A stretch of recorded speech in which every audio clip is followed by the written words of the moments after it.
My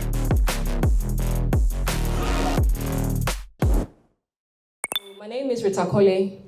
I oversee the strategy, digital, and data function for Old Mutual Ghana. And my guest for this afternoon is Mr. Ibrahim Mahama. So, Mr. Ibrahim Mahama, we've heard a lot. I'm sure some people have read when we sent out the comms and announcements, people are looking forward, and somebody just asked, is it the Ibrahim Mahama we know? I don't know which one they're talking about. So, without much ado, I just want to find out, and everybody here also wants to know, who is Ibrahim Mahama? In a summary, before we go to your videos. Thank you very much for having me. Yeah, it's a pleasure to be here. My very good friend Kingsley reached out to me a couple of weeks ago. And can they hear? Yeah. Those online? Yeah. Yeah, I've known Kingsley since we were kids. So, yeah, I didn't know he was working with Old Mutual at the time. I'd lost a bit of track. So when he invited me and he talked about the proposal, about the idea of sharing some of the work that we've been doing internally with the institution, I thought, okay, why not? So basically, I'm an artist, so I'm not the rich Ibrahim Mahama. Yeah, he's. Do you by any chance relate to him? No, not at all. You know, it's a very common name. Mahama literally is it's a local version of Muhammad. Oh, okay. You know, so my full name is Mohammed Ibrahim Mahama. But Kingsley and many of my friends used to call me Mohammed when we were younger. But when I started working and traveling internationally, you know, this idea of like being called Mohammed when you're traveling, it didn't really sit well. So you quickly had to switch. Yes. So I took it from like when people are calling me, when you meet me, you don't know I'm Mohammed. Yeah, Ibrahim Mahama could be anyone. After all, Ibrahim Mahama is not a Muslim. Like there are many Ibrahim Mahamas who are not Muslim. So the idea is just to be an artist, to be able to do the work that I do. I don't know how many of you have been to the north before. How many of you have been to the north before? Maybe some of you have been to Kumasi, that's the furthest. Beyond Kumasi, no one really goes to Techiman or Sunyani or, yeah. As for Y and Bogatanga, they are not, they are lost. We have Sunyani colleagues in the house right now. Yeah, so it's very important. So I went to the Kwame Nkrumah University of Science and Technology. This is 2006. Before that, I went to Pope John Senior High. I did visual arts, so picture making and sculpture. I was very fortunate when I was going to school in secondary school. I'd wanted to do something related to science and all that. But my parents, as a child, I used to draw a lot. And my father is an engineer. He thought that I would be much better off as an artist. So I was encouraged to study visual arts. But to be fair also, my father has a lot of children. And many of them had done science and other things. So I think they wanted to experiment to see what maybe failure might look like. Yeah. So I got that chance to study visual arts. And once I started doing it, I realized that it was actually quite very promising. There was a lot of, when I was younger, I didn't like school at all. I was one of those kids that I didn't like going to school. But once I started studying art, I realized that it was something that I was very passionate about. So I decided to do it at the university level. So I did painting and sculpture in tech. And you know, the original program at KNUST, it was designed by the British. So it was quite very conservative. And at some point, there were a group of professors led by one of my mentors, Caricature, Seidu, who really expanded on the program. So experimentation and other things became the center of art. You know, normally when most of you think about art, you're thinking about painting and sculpture. If someone says they're going to do art, they're like, those people that paint on the side of the street or the art center. But art is a lot more than that. Yeah, art is more or less about freedom. And art is about, let's say, looking at, let's say, the freedom within materials, the freedoms within, let's say, political discourse, all kinds of other things. So an artist can decide to produce work any way which they deem possible. So that's why sometimes when we see certain works of art, we always say that, oh, but my child can do it. No, your child can do it because it requires quite a lot of effort and a lot of thinking, intellectual work in order to be able to produce those things. Before the vision, you see it, the vision will never come to you. So it's the vision that we as artists are more interested in. So that is what I stand on to make the work that I do.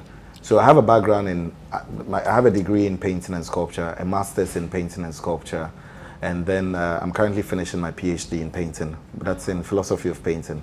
So I've stayed with it for quite a long time. Philosophy of painting. Yes. Oh, wow. Yes. Yeah. Interesting. Yeah. Yeah. We don't know. Most often, people think of art as art is not really a job. You know, when you're an artist, it's not like you are not like a banker or like a venture capitalist or anything. You know, when you're producing your work, it's a vision that you're producing for the world. You know, it's not as if when you produce it and then it translates when someone buys it and becomes money, and then maybe something that you made for, let's say, 200 cities, and then suddenly a museum has bought it for, let's say, 1 million. It's not, for me, it's not really a sign of success in that way. You know, it's more or less about the work itself. That's where the success is. What's the success of the work itself? What does the work really do? That's where the success is. But then the capital also we have to account for in many different ways. So for instance, if I produce a work and then the work sells for, let's say, 1 million, and I know that the original investment into the work was, let's say, 200 cities, you have to account for the 900 and something thousand left. And then for me, that's where my work comes in. I'm really interested in how we can convert that into building new ecosystems, which can also inspire a new generation. Interesting. Historical image, the early 1900s of when the railway was built in the Gold Coast. So the British, I don't know if you know the history of the Gold Coast. Back in the early 20th century, even late 19th century, the British built the railway line across the Gold Coast. And the reason why they did so was literally to extract raw materials, gold, cocoa, bauxite, and other things. That became the basis for our railway industry much later, network.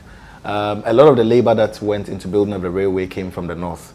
You know, the Ashantis fought the British on many different levels. Back then, it was very difficult to get labor from the south. So a lot of people, of course, post-slavery era also, it was very easy for people to migrate from the north. People like my grandfather, they walked all the way from the north to Accra, early 20th century to work. My grandfather was a cook.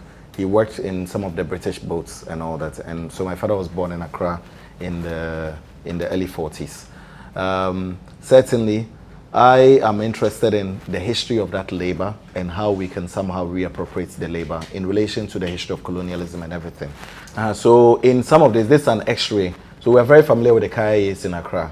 A lot of them, because they migrate from the north and other places to Accra, mostly from the north, they have to carry a lot of load on their body, and carrying that load over a long period of time, the load really deforms their body. So sometimes when you take a scan of a Kayaye who is just, let's say, 20-something year old, their body looks like they're 100-and-something year old. Yeah. So the load, the physical weight, and it's that like when kids, like you kids growing up here, like a lot of people, they have a certain idea about the people from the north, but it's not just now; it's a historical thing. And it's something that somehow even predates our independence and all that. So I'm really interested in how we can go beyond that. So good. So in my work, I tend to make a lot of notes. So looking at the relationship between objects and the body. So the pans that the Kayayes carry on their head, those are also very interesting. There are artworks that I've made with those. So looking at how even the pan in itself contains, let's say, the density of, let's say, the weight, and how the paint will be eaten away gradually, things like that. We go to the next. So in this one, you realize that we have like the cocoa sack, which is torn, which two people are holding. So also looking at this thing, because in my work, I like to collect old materials. So for instance, the cocoa sacks that have been used for storing cocoa by the Ghana Cocoa Board. You know, when cocoa is produced, when the farmers do it, they sell it to the cocoa buying companies. They sell it through the cocoa board to like the companies abroad. They put them in the jute sacks, which are brought in from India and Bangladesh, and they take them to the port and they offload their beans into containers. The beans will travel, but the bags will stay behind. And because of the value of cocoa on the world market, you can't use a bag more than once. So then now they sell the bag to the Zamrama men, and they will sell it to the women in the market who sell onions, charcoal, whatever. So over time, these women begin to write their names on the bags and things like that. So the bag begins to be alive. It begins to like get this character. So I'm interested in that aspect of it, what it becomes. And when it's torn, like aside just the produce value of it, I'm now thinking about the intrinsic value which is within it, like the philosophical value and everything. So here you see an image of like the hands of some of the Kayes, which have these tattoos on them. I don't know if you've noticed, but if you get close to any of them, you realize that they have these tattoos on their body. Yeah. And the tattoo, basically, like the market women, historically, when people traveled, they would write their names on their bodies in case they died or they were displaced. That was a way to identify them. You can also trace that back to the First and Second World War, even during the era of slavery, the idea of the branding of the body.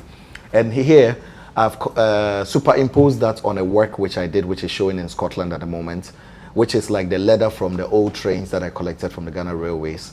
And then I have somehow made these tattoos on the leather. And these tattoos are done with carbon that is collected from old lanterns. You know the old lanterns, the kerosene, bobo. So those ones, that's what they will extract the carbon, mix it with kerosene and other things, and that's what they use in making the tattoo. So it's actually like, it's like a horror show, the whole process of making it. But actually, when we're thinking about I remember a couple of people was coming into power. The vice president at the time said he was going to build hostels for the Kayes in Accra, which I thought it was quite irresponsible to think of and say, because at the end of the day, these are real life crises. There are historical conditions embedded within this. And even the idea of a Kaye should not exist. We should not, like, even when you're walking through the markets, you shouldn't be seeing these girls. But the idea that we entertain it, like as a country, like sometimes you even question yourself, like how do we even reason as a country in terms of thinking about these historical conditions and all that. This image that you see on the screen is one of the, silos. This was built by Kwame Nkrumah back in the 60s.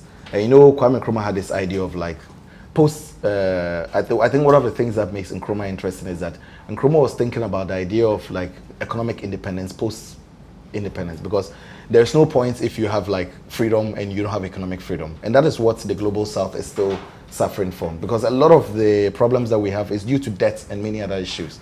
So Nkrumah thought, okay, why not build these silos across the country? And then the silos can we can store food in them, cocoa, whatever. And then we can sell these things when it's time. We can raise the right monies that we need. We can process things. That never happened. In the post-independence, Nkrumah was overthrown because there was a propaganda by the CIA at the time that Nkrumah was building nuclear bunkers with the Soviet Union. And, you know, Ghana had a very deep connection with the Eastern Bloc due to like the politics, like socialist politics and everything. And so none of these came to life. So when you go to Katema, Cocoa by Valco, one of this is there, and many others around the country, which today we don't even know that they exist anymore. So I bought that building in Tamale during COVID, and then we excavated the building, repaired it, and converted it into a public space. So isn't it interesting that something that is state-owned, like through private means, we can convert it and then make it back into something public. The fact that something is state doesn't mean it's public. So it's also very important that we understand those dynamics and what they mean. So the next one, so in the image you see that we are excavating the building. So sometimes you realize the other image is a work by an artist, Santiago Sierra, is a Spanish artist. So sometimes I also like to make these connections between how artists work and even like physically when we're like doing these excavations. Because the building had been covered in soil for many years. And the government had poured like sand into it because children and women would go there to fetch water because there was a huge bunker underneath the building. And sometimes people would slip and fall into the building and die. So they also, because of the history, they thought that it was true. Indeed, Nkrumah, when he was building the dam, there was a propaganda that Nkrumah, the dam was connected to all these silos around the country and they were flooded. And the fact that some of the dams were connected to the Soviet Union, and that they were like really interesting ideas and myths that were around that period. So it really shaped the way that Nkrumah's politics was also being looked at, even post like Nkrumah's overthrow. So we go to the next image. So here you see images of like the railway building at Sekondi. So this is Sekondi Locomotive Workshop. I don't know how many of you have been to Sekondi. I know Sekondi Takoradi is like one of the big hubs. Of course, the first port in Ghana was built in Takoradi, and that was very much linked to the railway. So here you find me working with the Kayes and others, sewing materials and using the railway space and the history that it embodies as a studio space in order to be able to make work. Next one, yeah. So here also you see like the railway space, even the space in transition. The idea of like how even a space that we know or people know, how we can transform that. But this is even just an image or documentation during, let's say, renovation or something like that. So the next image. So here you realize that there's some welding going on. I was very much interested in the history of the railway for a long time and what it embodied in relation to the history of Ghana's labor, economic extraction. Because really, this is all about creative thinking and innovation. And it's quite important that we can, I mean, as you're speaking, I'm just thinking to why railway? And then you just mentioned, but why railway? So it's also because of the history of labor and things like that. So this locomotive had been sold to a scrap dealer, and then I bought it from the scrap dealer, and it had been cut into pieces. So I had to look for the welders who cut it into pieces. We paid them, and then we welded the train back together again. Because we needed a train, the image of the train was very important to us. And I'd been chasing it for 10 years. So finally to get something after 10 years, because when I started working on it, this was like 2013, I was doing my master's. And I got the first one in 2023. So it was 10 years, and I was like, okay, whatever I have to do to rebuild the image of this thing, I will. So we looked for the welders, because they could remember where they cut all the parts from. It's like if you go to a surgical ward and the doctor cuts you into pieces, he has to come and put you back together again, because he remembers where he took all the parts from. You were that patient 10 years. So yeah, how did you get them? It's a long story, but we'll talk about that later. But now I'll concentrate on the... I'm taking notes of that. So in Tamale, the idea was to use that form in order for the work that we decided to do. So I would I even employed the people from the railway, and I brought them from Takoradi all the way to Tamale, because some of the rail lines and others, the original rail lines that had been laid by the British in the late 1800s, were also being sold as scrap. Sometimes you see on the news, they've caught some people selling. Yes. So I bought some of those, and then I took it to the north to rebuild a rail line so that the kids could see the rail lines and the trains for the first time, but to use it as a classroom or to inspire them to think differently, because we're talking about technology here. And imagine like kids from the village who haven't seen even like a rail line, or some of them haven't been to Tamale before. And at the end of the day, you expect that these kids are going to compete with kids in Accra, more over kids in international schools and things like that. So inherently within the system, there is an injustice built within it. And sometimes, that's why I said that art is about freedom and justice. Funny enough, that's Ghana's motto, but there's nothing free and just about this country. So so for me, I thought it was quite interesting in terms of thinking about the materiality, like what it means to look at that material in that sense.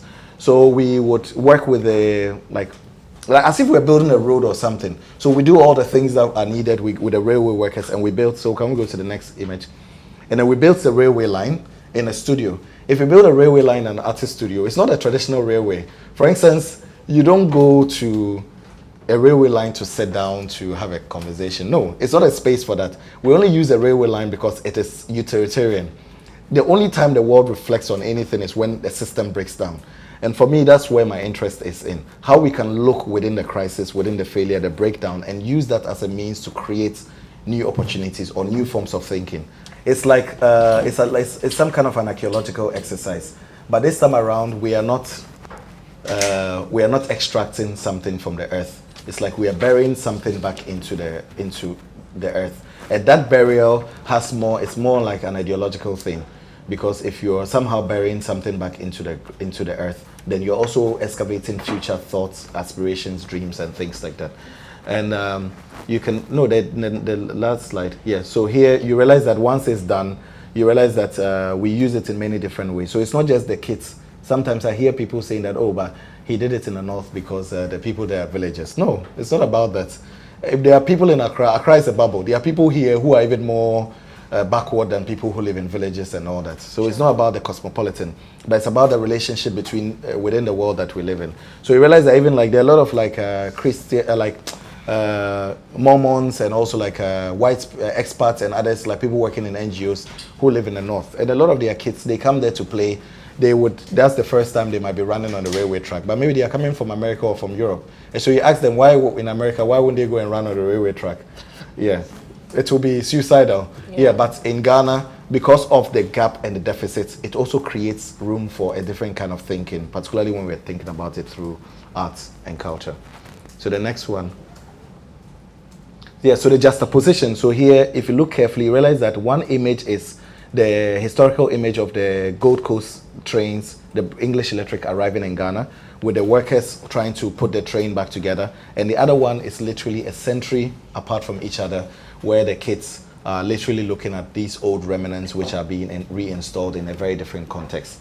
The same context that many years ago the labor would have come from in order to be able to, like, let's say, build systems that will be used for extractive means. Normally in the railway and other places, when things are happening, also in the field of architecture, people are not allowed. But the question is that architecture is not just about building something in isolation and then afterwards we use it, but it's about interrogating the building itself. It's about interrogating it properly and looking into the systems of it and what it symbolizes. So I started exploring and thinking, okay, fine, if I can get trains, why not planes? You know, so I started going to Kotoka. I fly all the time. So every time I'm at the airport, I see when you're taking off on the runway, you see that there are some planes parked. And I'm like, but these planes have been parked here for a long time. Maybe I should ask who owns them. And then when you go to the Ministry of Defense, at the wall, you realize that they park some planes there. I'm curious. I'm one of those people. I'm like, I went to ask permission at the airport, and then I drove my car around the runway to go to this place to go and see it. So when I saw, I was like, these are like really interesting. Why can't? So I looked for the people that owned it, and I bought it from them. So then now I had to work with the airport engineers to dismantle the planes and then send them to Tamale. So as we're transporting, you realize that kids are curious when they see these things, because there are many kids in the villages, they've never seen these. You've never seen, the only time you see a plane is when it's in the vanishing point in the sky. But to see it live on a truck, on the streets, that you can see it in relation to your house, in relation to a tree that you know, in relation to, let's say, a truck that is coming from the market or things like that, it somehow demystifies the object. So again, looking at this technology and all that. So in flying the drone, like using this modern technology and all that, I realize that the kids are quite curious, but they are looking back in time. But how do we look back in time and even get fascinated about the future? So it's a question. So it's something you should think about for when we have a conversation. So realize a kid coming from the stream. Many parts of Accra don't even have water. So imagine those of us who are coming from the north. Like, even with all the money I invest into building the institutions, all these several millions, all these years, we can't even get the government to give us drinking water. So at the end of the day, you ask yourself, fundamentally, is it also an argument to say that, fine, we need to be able to have, let's say, the basic essence before we can appreciate culture or before we can even grow? It's a very, very, it's also a question that we need to ask ourselves.